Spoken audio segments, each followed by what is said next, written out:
Who is a journalist ಅಂದರೆ a person who is paid per line, per inch, per ಹ್ಯಾಪ್ಸ್.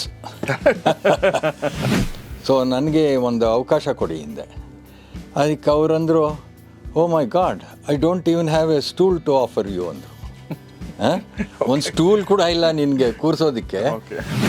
ಜೀವನದ ಒಂದು ಸಮಾಜದ ಪರಿಚಯ ಆಗಬೇಕಾದ್ರೆ ಒಬ್ಬ ಪತ್ರಕರ್ತನಿಗೆ ನಾನು ತಿಳಿತೀನಿ, ಕ್ರೈಮ್ ಬೀಟ್ ತುಂಬ ಮುಖ್ಯ. ಸೊ ಎಲ್ಲ ಇಂಜಿನಿಯರ್ಗಳು, chartered accountant, lawyer, this that. ಕೊನೆಗೆ ಸೂರ್ಯಪ್ರಕಾಶ್ ಏನು ಅಂದರೆ ಅವನು ಜರ್ನಲಿಸ್ಟ್ ಅಂದರೆ ನಮ್ಮ ಕಮ್ಯುನಿಟಿನಲ್ಲಿ ಇವನು ಏನು ಮಾಡ್ತಾನೆ ಅಂದರೆ ಇಟ್ಸ್ ಅ ಡಿಸಾಸ್ಟರ್ ಅಂತ. ಸೂರ್ಯಪ್ರಕಾಶ್ ಅಂತಿದ್ದಾನಂತೆ ಮದುವೆಗೆ. So I want to propose our daughter for him ಹಾಗೆ ಅಂತ. ಆಮೇಲೆ ಮಾತಾಡ್ತಾ ಕೇಳಿದರು, so Suryaprakash what is he doing ಅಂತ. ಅವ್ರು ಅಂದ್ಕೊಂಡಿದ್ರು ನಾನು ಲಾಯರ್ ಅಂತ. ಸೊ ನಮ್ಮ ಅಣ್ಣ ಅಂದರು, ಅವನು ಇಂಡಿಯನ್ ಎಕ್ಸ್ಪ್ರೆಸ್ಸಲ್ಲಿದ್ದಾನೆ, ಈಸ್ ಎ ಜರ್ನಲಿಸ್ಟ್ ಅಂದರು. ಅದಕ್ಕೆ ಅವರಂದ್ರಂತೆ, ಅಯ್ಯೋ ಇದು ಮೊದಲೇ ಗೊತ್ತಿದ್ರೆ ಆಟೋ ಚಾರ್ಜ್ ಉಳಿತಾ ಇತ್ತು ಅಂತ.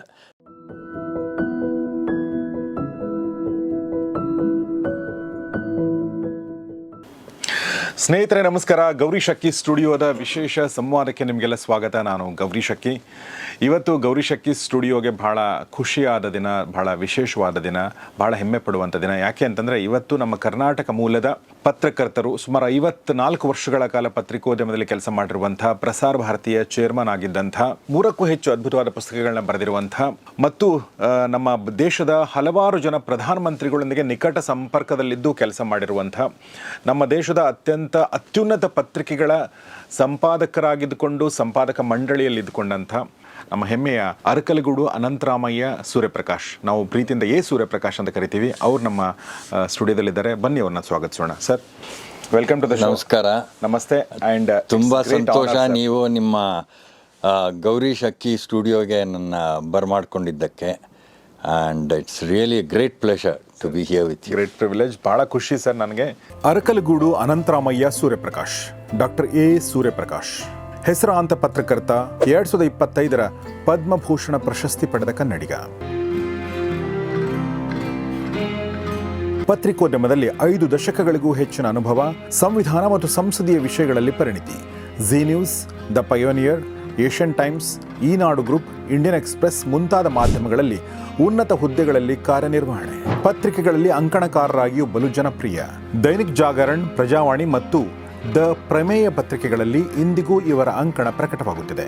ಮಾಧ್ಯಮ ಕ್ಷೇತ್ರದ ಅತ್ಯುನ್ನತ ಸಂಸ್ಥೆಯಾಗಿರುವ ಪ್ರಸಾರ ಭಾರತಿ ಅಧ್ಯಕ್ಷರಾಗಿ 5 ವರ್ಷ ಸೇವೆ ಸಲ್ಲಿಸಿದ್ದಾರೆ. ಪತ್ರಿಕೋದ್ಯಮಕ್ಕೆ ಶಿಕ್ಷಣ ಅತ್ಯಗತ್ಯ ಎಂದು ಪ್ರತಿಪಾದಿಸುವ ಸೂರ್ಯಪ್ರಕಾಶ್ ಪಯೋನಿಯರ್ ಮೀಡಿಯಾ ಸ್ಕೂಲ್ನ ಸಂಸ್ಥಾಪಕ ನಿರ್ದೇಶಕ ಮತ್ತು institute of integrated learning and ಮ್ಯಾನೇಜ್ಮೆಂಟ್ನ ಫಿಲ್ಮ್ ಅಂಡ್ ಮೀಡಿಯಾ ಸ್ಕೂಲ್ ಸ್ಥಾಪಕ ನಿರ್ದೇಶಕರಾಗಿದ್ದಾರೆ.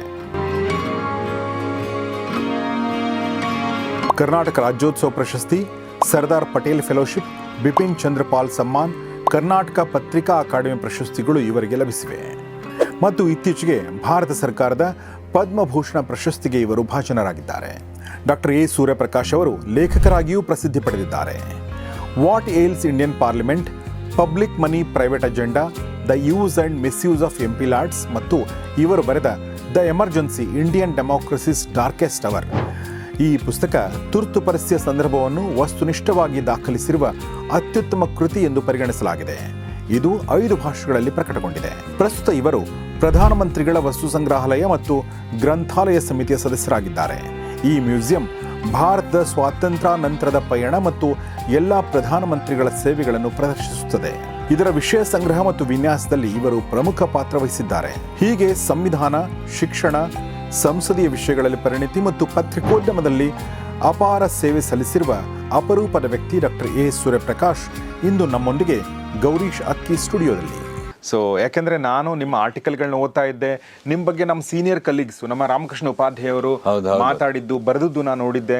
ಬಟ್ ನನಗೆ ನಿಮಗೆ ಸಂಪರ್ಕ ಇರಲಿಲ್ಲ. ಯಾಕೆಂದ್ರೆ ನಾವು ಶುರು ಮಾಡಿದಾಗ ನೀವು ಡೆಲ್ಲಿನಲ್ಲಿದ್ರಿ, ನಾವು ಜರ್ನಲಿಸಂ ಶುರು ಮಾಡಿದಾಗ. ನಿಮ್ಗೆ ಹೇಗೆ ಗುರುಗಳು ತುಂಬಾ ಜನ ಇದ್ದಾರೋ ಹಾಗೆ ನಮಗೆ ಕೂಡ ನೀವು ಒಂದು ತರ ಗುರುಗಳು ಪರೋಕ್ಷವಾಗಿ. Thank you. ಸೊ ಹೀಗಾಗಿ ವೆರಿ ಹ್ಯಾಪಿ ಸರ್. ಸರ್, ಮೊದಲನೇದಾಗಿ ಭಾರತ ಸರ್ಕಾರ ಇತ್ತೀಚೆಗೆ ನಿಮಗೆ ಪದ್ಮಭೂಷಣ ಪ್ರಶಸ್ತಿ ನೀಡಿರೋದ್ರಿಂದ ಕನ್ನಡಿಗರೆಲ್ಲರ ಪರವಾಗಿ ನಾನು ನಿಮಗೆ ಅಭಿನಂದನೆ ಸಲ್ಲಿಸಕ್ಕೆ ಇಷ್ಟಪಡ್ತೀನಿ. ತುಂಬ ಅಭಿನಂದನೆ. ಧನ್ಯವಾದಗಳು ಸರ್. ನಮ್ಮ ತಂದೆ ತಾಯಿ, ನಮ್ಮ ಹಿರಿಯರು, ಗುರುಗಳು, ಅವರು ಹಾಗೂ ನಮ್ಮ ಸಹಪಾಠಿಗಳು ಇವರೆಲ್ಲರ ಒಂದು ಸಹೋದ್ಯೋಗಿಗಳು ಇವರೆಲ್ಲರ ಒಂದು ಆಶೀರ್ವಾದ ಹಾಗೂ ಸ್ನೇಹ, ವಿಶ್ವಾಸದ ಒಂದು ರಿಸಲ್ಟ್ ಅಂತ ನಾನು ತಿಳಿತೀನಿ. ಖಂಡಿತ ಇಲ್ಲ ಸರ್, ನಿಮ್ಮ ದೊಡ್ಡತನ ಅದು, ನೀವು you deserve it. So sir, ಮೊದಲನೇದಾಗಿ ನೀವು ಶುರು ಮಾಡಿದಾಗಿನ ಪತ್ರಿಕೋದ್ಯಮನ ಬೇರೆ, ಈಗಿನ ಪತ್ರಿಕೋದ್ಯಮನ ಬೇರೆ, ಅದು ಬಹಳಷ್ಟು ಚೇಂಜ್ ಆಗಿದೆ. ಬಟ್ ಆದರೂ ಕೂಡ ಒಬ್ಬ ನಾರ್ಮಲ್ ಬೆಂಗಳೂರಿನ ಹುಡುಗನಿಗೆ, ಬೆಂಗಳೂರಲ್ಲಿ ಬೆಳೆದಂಥ ಹುಡುಗನಿಗೆ ಜರ್ನಲಿಸ್ಟ್ ಆಗಬೇಕನ್ನೋದು ನನಗನ್ಸುತ್ತೆ ಸ್ವಲ್ಪ ದೂರದ ಕನಸು. ಭಾಳಷ್ಟು ಜನರಿಗೆ ನಾನು ಬೆಂಗಳೂರಲ್ಲಿ ಈಗ ನೋಡ್ತಾ ಇರೋ ಹಾಗೆ ಬೇರೆ ಬೇರೆ ಕನಸುಗಳು ಕಾಣ್ತಾರೆ. ಬಟ್ ವಿಧಾನಸೌಧ 3ನೇ ಮಹಡಿಗೆ ಹೋಗ್ಬೇಕಂತ ಬೇಕಾದ್ರೆ ಕನಸು ಕಂಡುಬಿಡ್ತಾರೆ. ಆದರೆ ಪತ್ರಿಕರ್ತನಾಗಬೇಕು ಅನ್ನೋದು ಕನಸು ಕಾಣೋದಾಗಲಿ ತುಂಬ ಕಷ್ಟ. ಅದ್ರ ಜೊತೆಗೆ ಇನ್ನೂ ಒಂದು ನಿಮ್ಮ ಒಂದು ಸಾಧನೆ ಅಂತಂದರೆ ದೂರದ ದೆಹಲಿಗೆ ಹೋಗಿ ನೀವು ಅಲ್ಲಿ ಕೆಲಸ ಮಾಡಿದ್ದು ಮತ್ತು ರಾಷ್ಟ್ರ ಮಟ್ಟದ ಪತ್ರಿಕೆಗಳಲ್ಲಿ ಕೆಲಸ ಮಾಡಿದ್ದು. ಸೊ ಈ ಜರ್ನಿ ಹೇಗೆ ಶುರು ಆಯಿತು ಸರ್? ಆ್ಯಕ್ಚುಲಿ ಏನಾಯಿತು ಅಂದರೆ, ನಾನು ಕಾಲೇಜಲ್ಲಿ ಓದ್ತಾ ಇದ್ದಾಗ ಈಗಾಗ ಡೆಕ್ಕನಾಳ್ ಪತ್ರಿಕೆಗೆ ಲೆಟರ್ಸ್ ಟು ದಿ ಎಡಿಟರ್ ಬರೀತಾ ಇದ್ದೆ. ಭಾಳಷ್ಟು ಪತ್ರಕರ್ತರ ಒಂದು ಹೀಗೆ ಶುರು ಆಗಿರುತ್ತೆ. ಹೀಗೆ. ಸೊ ಯಾವುದೋ ಒಂದು ಬೆಂಗಳೂರು ಮುನ್ಸಿಪಾಲ್ಟಿ ಬಗ್ಗೆ ಯಾವುದೋ ಒಂದು ವಿಷಯ, ಒಂದು ಇರಿಟೇಷನ್ ಇರುತ್ತೆ, ಯಾಕೆ ಇದು ಆಗ್ತಾ ಇಲ್ಲ ಹಾಗೆ ಅಂತ. ಸೊ ಅದು ಕಾಗದ ಬರಿತಾ ಇದ್ದೆ. ಈಗಾಗ ಅದು ಪ್ರಕಟ ಆಗ್ತಾ ಇತ್ತು. ಸೊ ಅದಾದಾಗ ಏನು ಅಂದರೆ, ನಮ್ಮ ಸ್ನೇಹಿತರು, ನಮ್ಮ ರಿಲೇಟಿವ್ಸು ಇವರೆಲ್ಲ ಎಷ್ಟೋ ಸಲ ಆವಾಗ ಲ್ಯಾಂಡ್ಲೈನ್ ಇತ್ತು, ಮೊಬೈಲ್ ಇರಲಿಲ್ಲ. ಫೋನ್ ಮಾಡಿ ಹೇಳೋರು ನಮ್ಮ ತಂದೆಗೆ, ಇವತ್ತು ಸೂರ್ಯಪ್ರಕಾಶ್ದು ಲೆಟರ್ ಓದಿದೆ ಡೆಕ್ಕನಾಳಲ್ಲಿ ಅಂತ.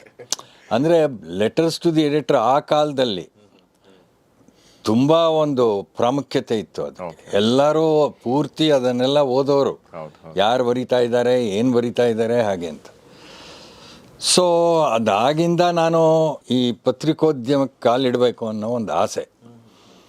ಅದು ನಮ್ಮ ಪರಿವಾರದಲ್ಲಿ, ನಾವು ಬೆಳೆದಿರೋ ಕಮ್ಯುನಿಟಿನಲ್ಲಿ ಯಾರೂ ಪತ್ರಕರ್ತರಿಲ್ಲ.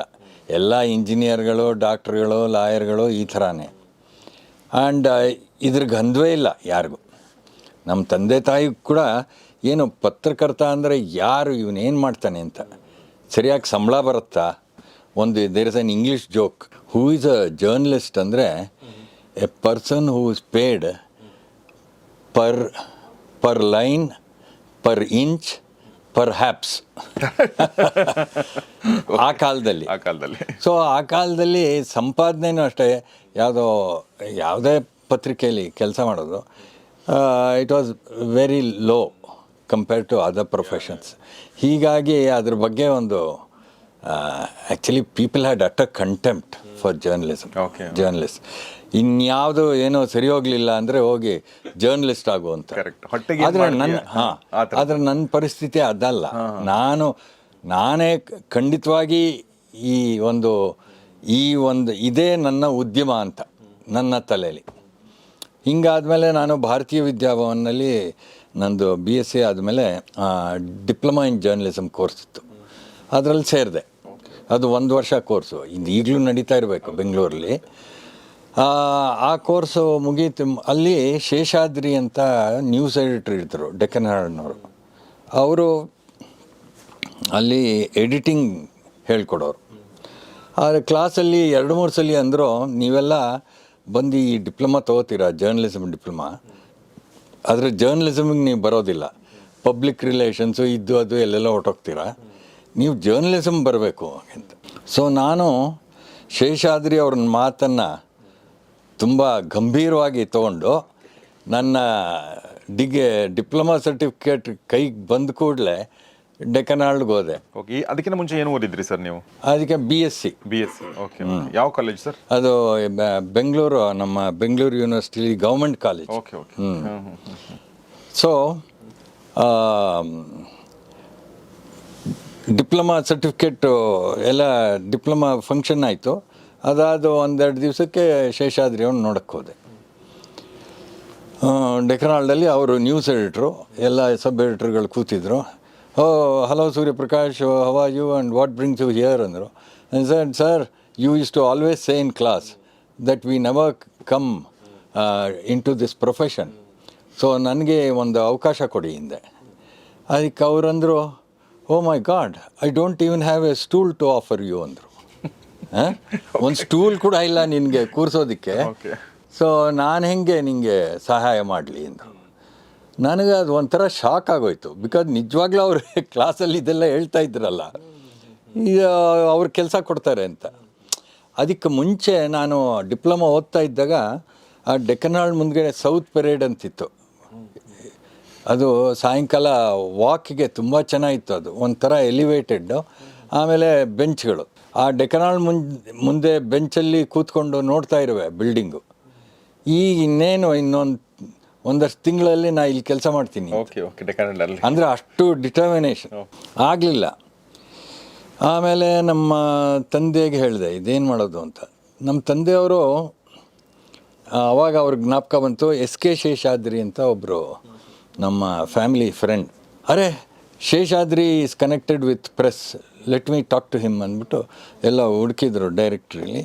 ಅವ್ರಿಗೆ ಫೋನ್ ಮಾಡಿದರು, ಇವನು ನಮ್ಮ ಮಗ ಇದ್ದಾನೆ ಸೂರ್ಯಪ್ರಕಾಶ್ ಅಂತ, ಅವನು he wants to become a journalist, why don't you help him ಅಂದರು. ಶೇಷಾದ್ರಿ ಅವರು ಫೋನ್ ಕೊಟ್ಟರು ನನಗೆ. ನೀ ಎಲ್ಲಿ ನಿಮ್ಮ ಮನೆ ಇರೋದು? ಸರಿ, ಅಲ್ಲಿ ಪ್ರೆಸ್ ಕ್ಲಬ್ ಬಾ ಮಧ್ಯಾಹ್ನ 1 ಗಂಟೆಗೆ. ನನಗೆ ಅದು ಎಲ್ಲಿದೆ ಅಂತಲೂ ಗೊತ್ತಿಲ್ಲ. ಮುಂದೆ ಅಲ್ಲಿ ಸೆಕ್ರೆಟ್ರಿ ಆದೆ, ಅದು ಬೇರೆ ವಿಷಯ. ಸೊ ಅದನ್ನು ಹುಡ್ಕೊಂಡು ಹೋದೆ ಕಬ್ಬನ್ ಪಾರ್ಕಲ್ಲಿ. ಹೋದರೆ ಅನಂತರಾಮಯ್ಯನವ್ರ ಮಗನ. ಸೊ ಏನು what you want? I said sir I have to work in some newspaper. What why is that ಅಂದರು. ಅಂದರೆ ದಟ್ ಈಸ್ ಮೈ ಇಂಟ್ರೆಸ್ಟ್ ಅಂದೆ. ಸರಿ, ಅಲ್ಲಿ ನನ್ನ ಫ್ರೆಂಡು ಸುಬ್ಬ ಇದ್ದಾನೆ, ಸುಬ್ಬಂಗೆ ಫೋನ್ ಮಾಡ್ತೀನಿ ಅಂದರೆ ವಿ ಎನ್ ಸುಬ್ಬರಾವ್, ಅವ್ರ ಸ್ನೇಹಿತರು. ಸೊ ಸುಬ್ಬರಾವ್ಗೆ ಫೋನ್ ಮಾಡ್ತೀನಿ, ನೀನು ನಾಳೆ ನಂಗೆ ಫೋನ್ ಮಾಡಿ ಹೇಳ್ತೀನಿ ಅಂದರು. ಆ ಮಾತಾದ್ಮೇಲೆ ಮಾರನೇ ದಿವಸ ಮಾಡಿದೆ. ಅಂದರು ಅಲ್ಲಿ ಹೋಗಿ 11-12 ಗಂಟೆ ಹೊತ್ತಿಗೆ Subbarao will be there, go and see him ಅಂದರು. ಸೊ ಹೋದೆ. ಸುಬ್ಬರಾವ್ ಅಂದರು, ನೀ ಏನಾರು ಬರೆದಿದ್ಯಾಪ್ಪ ಎಲ್ಲಾರೋ ಅಂದರು. ನಾನು ಈ 2-3 ಲೆಟರ್ಸ್ ಟು ಎಡಿಟರ್ ಬರೆದಿದ್ದೀನಿ. ಸೊ ನೋಡಿದರು, ಅದರಿಂದ ಏನು ಗೊತ್ತಾಗೋದಿಲ್ಲ ಇವನಿಗೆ ಅರ್ಹತೆ ಏನಿದೆ ಅಂತ ಅಲ್ವಾ. ಸೊ ಅಂದರು okay, which was a fantastic thing. ಅವರಂದರು, ನೀ ಇಲ್ಲಿ ಫಿಟ್ ಆಗ್ತೀಯಾ ಇಲ್ವಾ ನನಗೆ ಗೊತ್ತಿಲ್ಲ, ಸೊ ನೀವು ಮಾಡು, 1 ವಾರ ನನ್ನ ಜೊತೆ ಕೆಲಸ ಮಾಡು, ಫಿಟ್ ಆದರೆ I will hire you as a apprentice ಅಂತ. ಆಮೇಲೆ ಒಂದು ಫೈಲ್ ಅಲ್ಲಿಟ್ಟರು, ದಿವಸ ಬಾ ಟೈಪ್ ಮಾಡಿಬಿಟ್ಟು ಆ ಫೈಲ್ಗೆ ಹಾಕೋಗು ಅಂದರು. ಸೊ ದಿವಸ ಒಂದು ಅಸೈನ್ಮೆಂಟ್ ಇರೋದು, Bangalore university teachers association press conference, ದೇವರಾಜರ್ಸ್ ಅಡ್ರೆಸಸ್ ಸಮ್ ಕಾರ್ಮಿಕ ನಗರ ಪೌರ ಕಾರ್ಮಿಕ ಟೌನ್ ಹಾಲ್, ಈ ಥರ. ಸೊ ಅಲ್ಲಿ ನಾವು ಹೋಗೋದು, ಇಂಡಿಯನ್ ಎಕ್ಸ್ಪ್ರೆಸ್ ರಿಪೋರ್ಟ್ರು ಬಂದಿರೋರಲ್ಲಿ ನಾವು ಹೋಗಿ ನನ್ನದೇ ರಿಪೋರ್ಟ್ ಬರೆದು ಅಲ್ಲಿ ಹಾಕಬೇಕು. ಇದೊಂದು ನಡೀತು, ಒಂದು 4-5 ದಿವಸ ನಡೀತು. ಒಂದು 4-5 ದಿವಸ ಆದಮೇಲೆ ಒಂದು ದಿವಸ ಅಂದರು, okay I am hiring you ಅಂದರು. ನಾ ಯಾಕೆ ಹೇಳ್ತೀನಿ ಅಂದರೆ, ಯಾರು ಒಂದು ಉದ್ಯಮಕ್ಕೆ ಒಂದು ಕಸುಬಿಗೆ ಫಿಟ್ ಆಗ್ತಾರೆ ಅನ್ನೋದು ಅದು ನೋಡಿದರೆ ಹೇಳೋಕ್ಕಾಗೋದಿಲ್ಲ. ಸೊ ಆಮೇಲೆ ಅವ್ರನ್ನ ಭರ್ತಿ ಮಾಡಿದ ಮೇಲೆ ಆಮೇಲೆ ಬೇಜಾರು ಪಟ್ಕೊಳ್ಳೋದು ಒಳ್ಳೆಯದಲ್ಲ. This is the ideal way. Okay, Subrao ಮಾಡಿದ್ದು. ಸೊ ಹಾಗಾಗಿ ಅಪ್ರೆಂಟಿಸ್ ಆಗಿ ತೊಗೊಂಡ್ರು. 200 ರೂಪಾಯಿ ಸಂಬಳ. This was in the year 1971. Okay, ಅಂದರೆ 54 ವರ್ಷದ ಹಿಂದಿನ ಕತೆ. ಆವಾಗ ನಾನು ಸೈಕಲಲ್ಲಿ ಓಡಾಡ್ತಾ ಇದ್ದೆ. ಆಮೇಲೆ 72ರಲ್ಲಿ ದೇವರಾಜ್ ಅರಸ್ ಅವರು ಮುಖ್ಯಮಂತ್ರಿ ಆದರು. ಆಮೇಲೆ ರೆಗ್ಯುಲರಾಗಿ ವಿಧಾನಸೌಧ ಪ್ರೆಸ್ ಕಾನ್ಫರೆನ್ಸ್ಗಳು ಇದು ಅದು ಎಲ್ಲ ಸೈಕಲಲ್ಲೇ, ಅಲ್ಲಿ ಹೋಗಿ ಸೈಕಲ್ ಲಾಕ್ ಮಾಡಿ 3rd ಫ್ಲೋರ್ಗೆ ಹೋಗಿ ಪ್ರೆಸ್ ಕಾನ್ಫರೆನ್ಸ್ ಎಲ್ಲ ಅಟೆಂಡ್ ಮಾಡಿ. ಗೇಟ್ ಇರಲಿಲ್ಲ, ಏನು ಇಲ್ಲ, ಆ ಥರ ಏನಿರಲಿಲ್ಲ, ಡೈರೆಕ್ಟಾಗಿ ಹೋಗೋದು. ಓಕೆ. ಆಮೇಲೆ ಮುಂದೆ ವೀರಭದ್ರಯ್ಯನವರಿದ್ದರು, ಆಮೇಲೆ Garudachar, commissioner Nizamuddin, commissioner of police ಬೆಂಗಳೂರಲ್ಲಿ. ಆಮೇಲೆ ನಿಜಾಮುದ್ದೀನ್ ಅವರಿದ್ದರು. ಅವರು ಬುಧವಾರ 10 ಗಂಟೆಗೆ ಅವ್ರದ್ದು ಪ್ರೆಸ್ ಕಾನ್ಫರೆನ್ಸು. ಸೊ ನಾನು ಸೈಕಲ್ ಹಾಕ್ಕೊಂಡು ಹೋಗ್ತಾ ಇದ್ದೆ, ಅವರ ಕಮಿಷನರ್ದು ಕಾನ್ಸ್ಟೇಬಲ್ಗಳು ಅಲ್ಲಿ ಸೈಕಲಲ್ಲೇ ಬರೋರು. ಓಕೆ ಓಕೆ ಯಾವ ತೊಂದರೆನೂ ಇಲ್ಲ. ನಮಗೆ ಆ ಒಂದು ಕಸುಬು ನಮಗಿಷ್ಟ, ಅದು ಪ್ರಾಮಾಣಿಕವಾಗಿ ಮಾಡಬೇಕು ಅಷ್ಟೇ.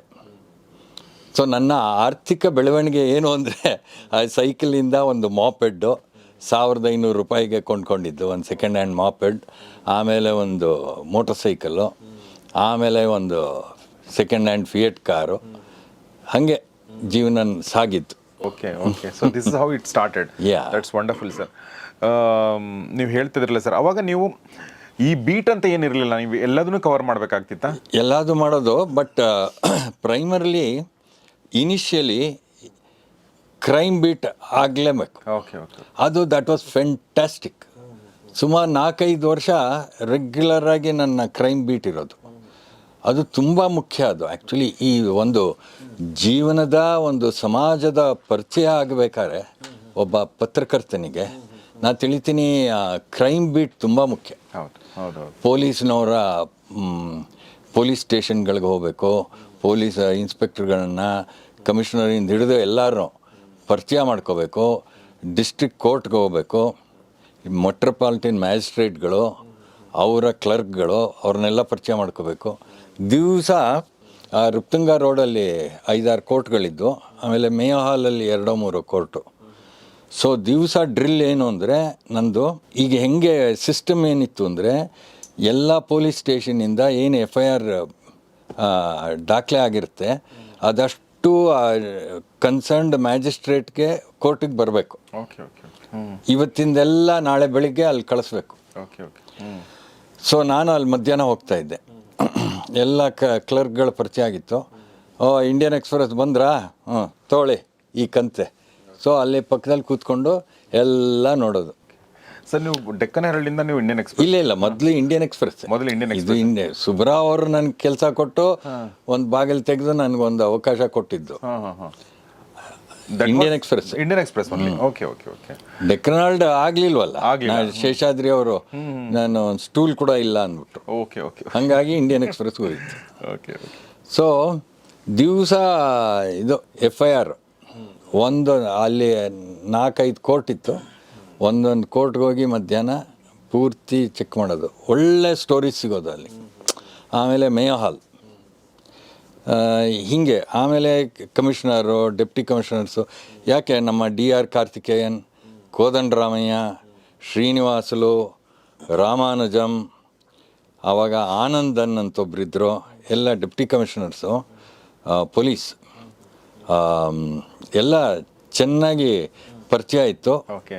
ಆ್ಯಂಡ್ ಆಮೇಲೆ ಕೋದಂಡರಾಮಯ್ಯ ಅವರು ಕೋರ್ ಆಫ್ ಡಿಟೆಕ್ಟಿವ್ಸಲ್ಲಿದ್ದರು. Okay okay. ಸೊ ರೆಗ್ಯುಲರಾಗಿ ಭೇಟಿ ಆಗ್ತಾ ಇದ್ದೆ. And we to get very good stories. ಆಮೇಲೆ ಜೀವನದ ಒಂದು ಇದರದ್ದ ಪರಿಚಯ ಆಗೋದು. ಎಷ್ಟೋ ಸಲ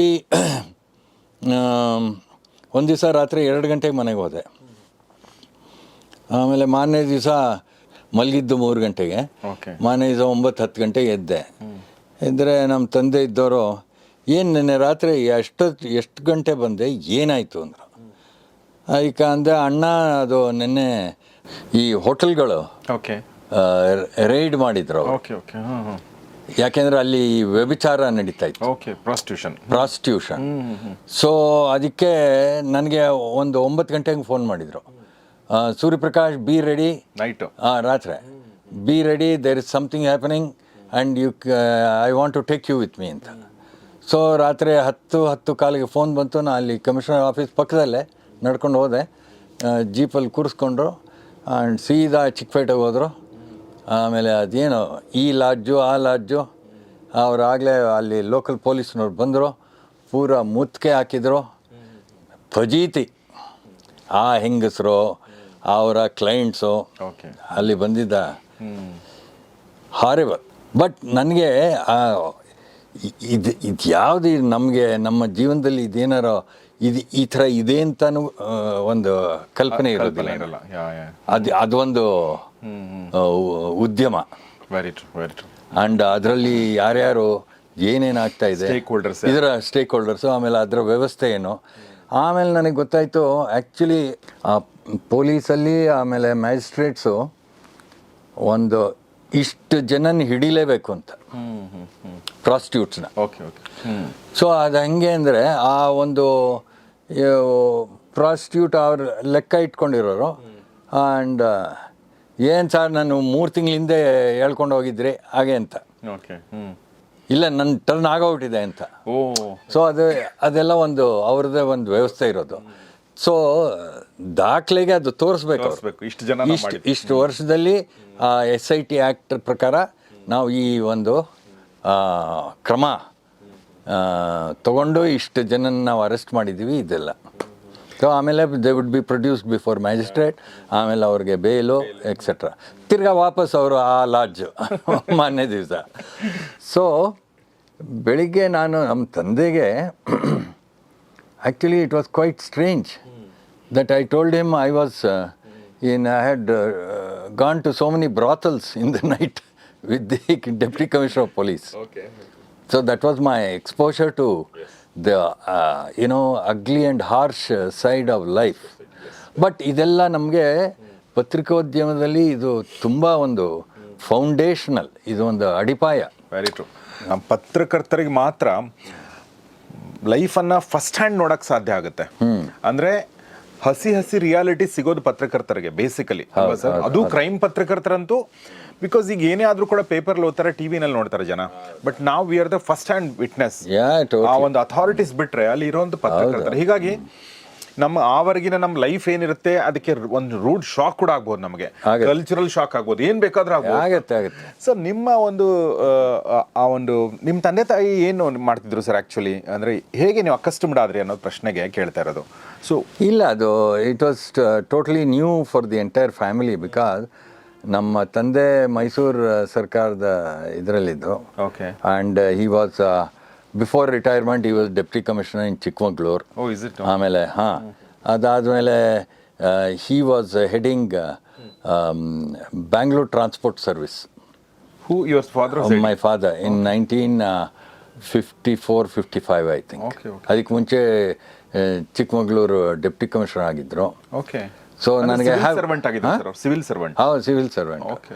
ಆಮೇಲೆ ರಿಟೈರ್ ಆದಮೇಲೆ ಹೈಕೋರ್ಟಲ್ಲಿ ಪ್ರಾಕ್ಟೀಸು ನಮ್ಮ ತಂದೆ. For many years he was practising. So ನಾನು ಚಿಕ್ಕಮಗಳೂರು ಇವತ್ತೂ ಆ ಚಿಕ್ಕಮಗಳೂರು ಡೆಪ್ಟಿ ಕಮಿಷನರ್ ಮನೆ ಹಂಗೆ ಇದೆ, ಆ ಆಫೀಸ್ ಪಕ್ಕದಲ್ಲೇ ಎದುರುಗಡೆನೆ. ತುಂಬ ಮರಗಳಿತ್ತು. ಆಮೇಲೆ ಗೇಟ್ ಇಲ್ಲಿ, ಆಮೇಲೆ ಮನೆ ಅಲ್ಲಿ. ಅದು ಸ್ವಲ್ಪ ಜ್ಞಾಪಕ ಇದೆ ನನಗೆ. ಬಟ್ ಅದು ಸೊ ಆಮೇಲೆ ನಮ್ಮ ಅಣ್ಣಂದರು ಎಲ್ಲರೂ ಇಂಜಿನಿಯರ್ಗಳು, ಡಾಕ್ಟ್ರುಗಳು. ನೀವು ಎಷ್ಟು ಜನ ಸರ್ ನೀವು? ಅರೆ ನಾವು ಆ್ಯಕ್ಚುಲಿ ನಮ್ಮ ತಂದೆ ತಾಯಿಗೆ ನಾವು 9 ಜನ ಗಂಡು ಮಕ್ಕಳು, 4 ಹೆಣ್ಣು ಮಕ್ಕಳು. ನಾವು ವಿ ಆರ್ ಟೋಟಲ್ 13. ನಾನು ನಂಬರ್ 12. ಆಮೇಲೆ ಗಂಡು ಮಕ್ಕಳಲ್ಲಿ ನಾನು ಕೊನೆಯವನು. ಸೊ ಎಲ್ಲ ಇಂಜಿನಿಯರ್ಗಳು, chartered accountant, lawyer, this that. ಕೊನೆಗೆ ಸೂರ್ಯಪ್ರಕಾಶ್ ಏನು ಅಂದರೆ ಅವನು ಜರ್ನಲಿಸ್ಟ್ ಅಂದರೆ ನಮ್ಮ ಕಮ್ಯುನಿಟಿನಲ್ಲಿ ಇವನು ಏನು ಮಾಡ್ತಾನೆ ಅಂದರೆ ಇಟ್ಸ್ ಅ ಡಿಸಾಸ್ಟರ್ ಅಂತ. ಆ ಕಾಲದಲ್ಲಿ ನಾ ಹೇಳೋದು. ಇವತ್ತು ಮೀಡಿಯಾ ನಾವು ಹುಡುಕಿ ಇವಾಗ ನಿಮ್ಮ ಸ್ಕೂಲಲ್ಲಿ ಹುಡುಗರು ಕಲಿತಾ ಇದ್ದಾರೆ. The aspiration is to join media and that has gained a lot of respect today. But I am talking of those times. ಅದರದ್ದು ಒಂದು ಸಣ್ಣ ಜೋಕು ಇದೆ. ಯಾರೋ ನಮ್ಮ ಕಮ್ಯುನಿಟಿನಲ್ಲಿ ಹೇಳಿದರು, ಈಗ ಅನಂತರಾಮಯ್ಯನವ್ರ ಮಗ ಮದುವೆಗಿದ್ದಾನೆ ಅಂತ. ನಾನು 4-5 ವರ್ಷ ಇಂಡಿಯನ್ ಎಕ್ಸ್ಪ್ರೆಸ್ಸಲ್ಲಿದ್ದೆ.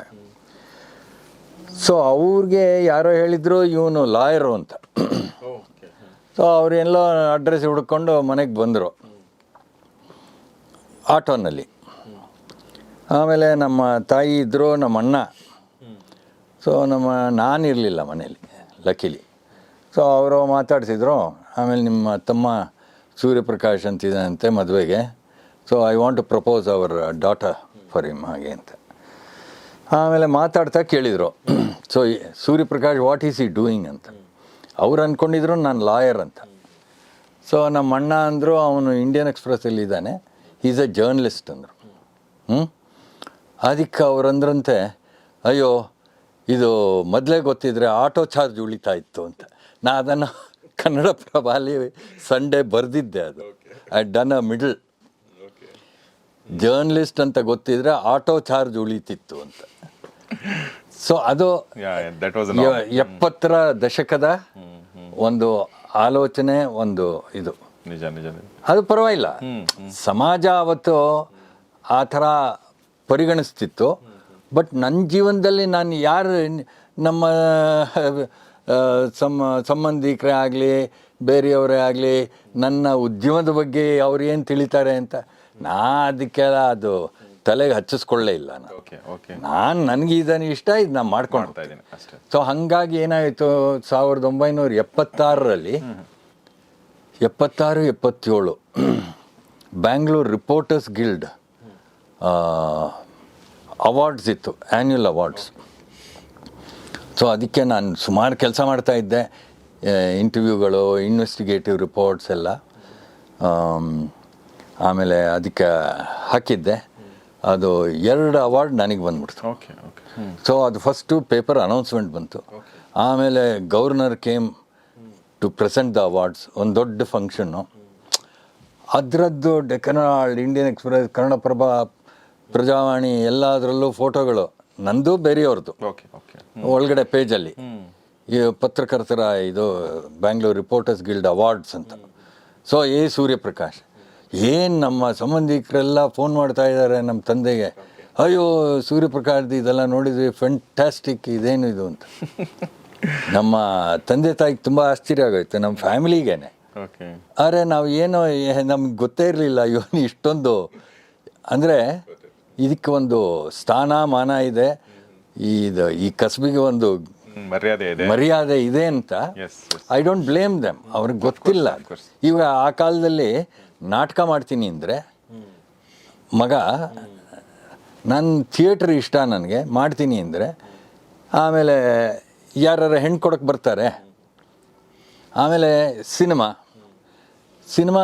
ಸಿನಿಮಾ ಮಾಡ್ತಾನೆ ಅಂದರೆ ಒಂದು you will be treated like an outcast. ಆ ಕಾಲದಲ್ಲಿ things have changed now. So this was the story.